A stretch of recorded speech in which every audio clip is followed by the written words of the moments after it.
नारायण मिश्रा विश्व भारती चैनल में आप सबका स्वागत है। आज हम बात करेंगे यूक्रेन और रसिया युद्ध पर। इस युद्ध के पीछे क्या कारण थे, ये युद्ध शुरू क्यों हुए हैं। आज विश्व के सामने एक बहुत बड़ी चुनौती आई हुई है। ये चुनौती, ये जो दोनों देश की लड़ाई है, ये कभी तीसरे विश्व युद्ध में भी बदल सकता है, ऐसा विश्व के लोग मान रहे हैं। रसिया, हम आज बात करते हैं कि आखिर ये युद्ध हुआ क्यों और यूक्रेन के बीच में। एक्चुअली इसकी शुरुआत हुई थी 1991 में, जब सोवियत संघ टूटा था। सोवियत संघ बहुत सारे छोटे छोटे राज्यों को मिला के, गणराज्यों को मिला के एक संघ था, यूएसएसआर उसको कहते थे। सोवियत समाजवादी संघ से लड़ाई हुई थी, नाजी सेना से लड़ाई हुई थी, लेकिन वो जो टूट का कारण बना वो उस समय का अमेरिका, यानी पश्चिमी देश अमेरिका, नाटो, उसमें नाटो का बहुत बड़ा रोल था, और रूस, सोवियत संघ, इन दोनों में बहुत पहले से शीत युद्ध चल रहा था, इसलिए ये सब बिखराव का कारण बना। उसी बिखराव से जो सोवियत रूस टूटा, उसके बिखराव से ही यूक्रेन का जन्म हुआ। यूक्रेन सोवियत संघ में ही था और रूस के 21 भागों में या 18 भागों में टूटने से यूक्रेन बना।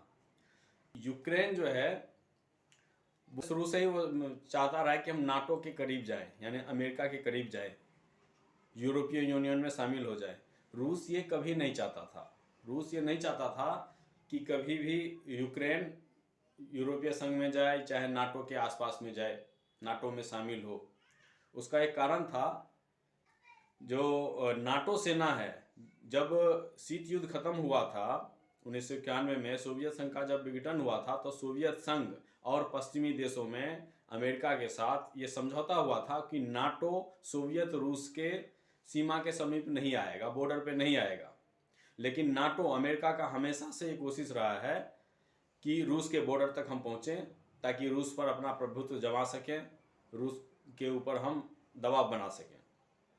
रूस ये कभी नहीं चाहेगा, जैसे ऐसे ही जैसे चाइना बोले कि मैं लाहौर के पास आ जाऊं या बांग्लादेश बॉर्डर पे आ जाऊं, तो इंडिया का क्या रिएक्शन होगा। वैसे ही रूस भी नहीं चाहता था कि नाटो देश अमेरिका हमारे बॉर्डर के करीब आए।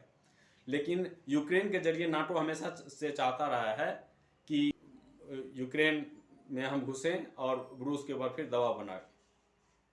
ये मुख्य कारण रहा है इस युद्ध का। अब हुआ है ये, रूस यह चाहता है कि यूक्रेन नाटो की सदस्यता न ले, पश्चिम देशों के करीब न आए, उसकी सुरक्षा हम देंगे। लेकिन यूक्रेन हमेशा से चाहता था कि हम नाटो में शामिल हो जाएं, नाटो हमें अपने में शामिल कर ले और हम यूरोपीय यूनियन में शामिल हो जाएं। रूस को ये कतई पसंद नहीं था। जब यूक्रेन नहीं माना, रूस के बहुत मनाने के बावजूद, जब यूक्रेन के राष्ट्रपति जेलेंस्की ने नहीं माना, तब जाके रूस ने इसके ऊपर हमला करना शुरू किया। रूस ने सबसे पहले क्रीमिया पर कब्जा किया, उससे पहले भी और भी 2-3 प्रांतों पर जो भी रूस के बॉर्डर से लगे हुए क्षेत्र थे, उसके ऊपर रूस ने कब्जा कर लिया। उसके बावजूद भी जब रूस के दबाव में जेलेंस्की यूक्रेन के राष्ट्रपति नहीं आए, तब जाकर रूस ने पूर्ण रूप से आक्रमण किया। हालांकि रूस का ये था कि 2 से 3 दिन में ये युद्ध खत्म हो जाएगा। रूस को भी ये अंदाज़ा नहीं था, पुतिन को भी ये अंदाज़ा नहीं था कि ये युद्ध इतना ज़्यादा खिंच जाएगा, इतना लंबा खिंच जाएगा। लेकिन ऐसा हुआ क्योंकि यूक्रेन के लोगों में बहुत ज़्यादा आत्मशक्ति थी, इस वजह से ये युद्ध इतना लंबा खिंचा। यूक्रेन के राष्ट्रपति ने अभी तक हथियार नहीं डाला है। अब सवाल ये उठता है कि यूक्रेन रूस के मना करने के बावजूद भी क्यों नहीं माना। उसका कारण है कि नाटो, अमेरिका ने शुरू से ही उसको उकसाता रहा है कि तुम लड़ो, मैं तुम्हारे साथ हूँ। और इसी आग में यूक्रेन आज जल गया है। उसको बचाने के लिए न नाटो आया है, न ही कोई पश्चिमी देश आया है। यूक्रेन के राष्ट्रपति जेलेंस्की ने दुनिया भर के तमाम लोगों से, जितने भी देश के बड़े लीडर हैं, जैसे कि फ्रांस के राष्ट्रपति, इजराइल के प्रधानमंत्री, अमेरिका के, जर्मनी के चांसलर को, भारत के प्रधानमंत्री को, सबको, पूरी दुनिया में जितने भी प्रभावकारी नेता हैं, सबको फ़ोन करके अपने राजदूत के माध्यम से हो या डायरेक्ट फ़ोन से हो, हर किसी से मिन्नतें की, गुहार लगाया कि आप हमें बचा लीजिए, आप हमारी सहायता कीजिए, रूस आपके प्रभाव में है, रूस आपका कहाँ मानेगा। लेकिन किसी भी देश ने मध्यस्थता करना उचित नहीं समझा। सबके अपने अपने कारण हैं। भारत का भी रूस के साथ बहुत पुराना संबंध है।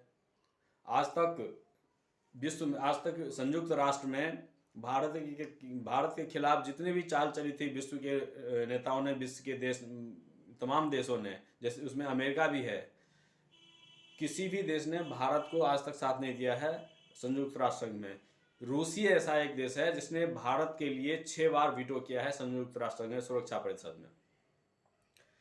ऐसे दोस्त को भारत कैसे भुला सकता है। अमेरिका, जिसने यूक्रेन को इतना उकसाया और उस युद्ध के आग में उसने झोंक दिया, वो भी आज यूक्रेन को बचाने के लिए नहीं आ रहा है, तो फिर भारत कैसे जा सकता है। दोस्तों, इस दुनिया में कमज़ोर को कोई भी माफ़ी नहीं मिलती है। हर किसी को अपनी सुरक्षा खुद करनी पड़ती है, और खुद करनी भी चाहिए। दूसरे के ऊपर भरोसा नहीं करना चाहिए। आज प्रत्यक्ष प्रमाण है, जैसे अमेरिका ने यूक्रेन को मरवा क्या नेस्तनाबूद ही कर दिया।